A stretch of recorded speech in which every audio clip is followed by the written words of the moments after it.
Kepala Badan Pelaksana Penanggulangan Bencana Daerah atau BPBD Kabupaten Belu, Franciscus Saverius Asten ditemukan tewas di jurang pada Minggu 9 November 2025. Ia ditemukan berada di Kilo 8, jalan menuju Atapupu, Kecamatan Kakuluk Mesa, Kabupaten Belu, sekitar pukul 10 waktu Indonesia Tengah. Sebelumnya, Frans ini sempat meninggalkan rumah pada Jumat 7 November sekitar pukul 18:55 waktu Indonesia Tengah. Ia pergi dengan mengenakan sweater berwarna biru dan juga celana pendek jeans. Namun dirinya dilaporkan tak kunjung kembali hingga larut malam. Keluarga pun memutuskan untuk membuat laporan kehilangan ke kantor Polres Belu keesokan harinya, tepatnya pada Sabtu 8 November.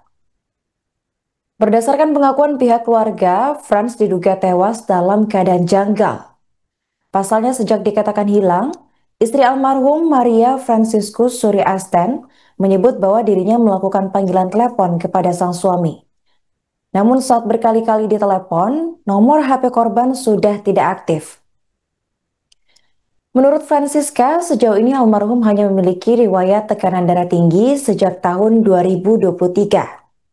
Akan tetapi kondisi kesehatannya stabil karena disebut rutin berobat dan juga mengonsumsi obat sesuai anjuran dokter. Atas kejanggalan tersebut, keluarga kemudian meminta agar jenazah Frans itu dilakukan autopsi guna memastikan penyebab kematian. Sementara itu, menurut dokter RSUD Atambua, yaitu Katarina, berdasarkan hasil pemeriksaan luar jenazah, mulai dari ujung kepala hingga kaki, ditemukan adanya luka gores di kaki Frans. Namun karena pemeriksaan masih berlanjut, Katarina tak bisa memberikan keterangan penuh. Hasil akhir akan disampaikan melalui surat visum. Adapun pencarian terhadap Frans ini dilakukan oleh tim BPBD bersama dengan keluarga sejak Sabtu malam. Upaya pencarian dilakukan pada pukul 19 waktu Indonesia Tengah, lalu dilanjutkan di hari kedua, tepatnya pada Minggu 9 November, hingga jasad berhasil ditemukan di lokasi kejadian. Bupati Belu, Willy Brodus Slade dalam keterangannya melalui pesan WhatsApp pada Minggu 9 November, turut menyampaikan bela sungkawa terhadap keluarga Frans. Menurut Willy, almarhum dikenal sebagai sosok aparatur sipil negara atau ASN yang disiplin, berdedikasi dan juga bekerja sangat baik selama bertugas di lingkungan pemerintah Kabupaten Belu. Selain itu, Frans juga dikenal ramah dan memiliki tanggung jawab yang tinggi, terutama saat memimpin BPBD Belu. Selain Willy, Wakil Bupati Belu, Vicente Hornay Gonçalves, juga turut menyampaikan duka cita atas berita duka tersebut. Ia mengenang almarhum sebagai sosok pemimpin yang berdedikasi dan juga memiliki integritas tinggi selama mengabdi di berbagai perangkat daerah. Wabub juga menyampaikan doa dan penguatan bagi keluarga yang sudah ditinggalkan.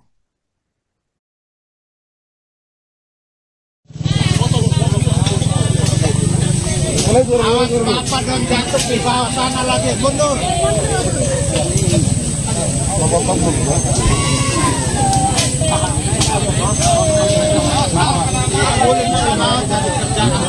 Biasa ke sini. Terus lah itu di motor saya. Tempat gitu.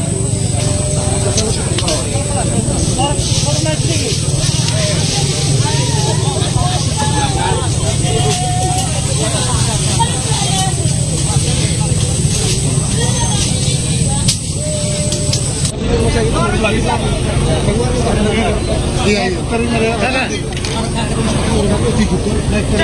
repot bibis baik yang kawan ini.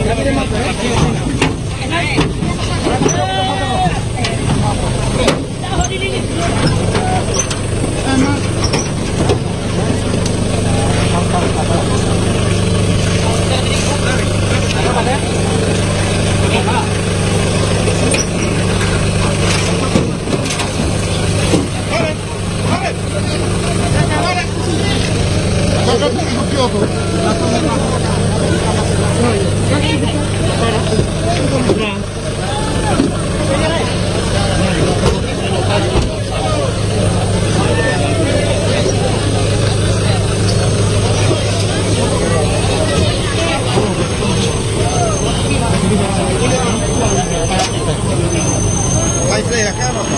Nggak kata.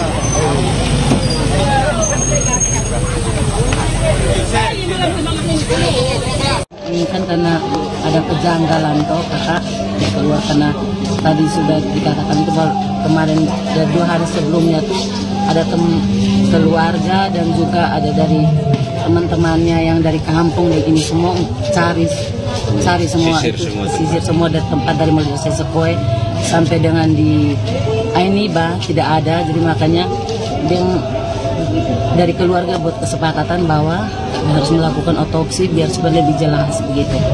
Karena mungkin ini dengan matinya tidak wajar toh. Kira-kira harapan Mama untuk pihak kepolisian seperti apa, Mama? Kalau harapan saya sebagai istri, saya mau supaya ini kasus ini harus dibuktikan, harus tuntas maksud saya.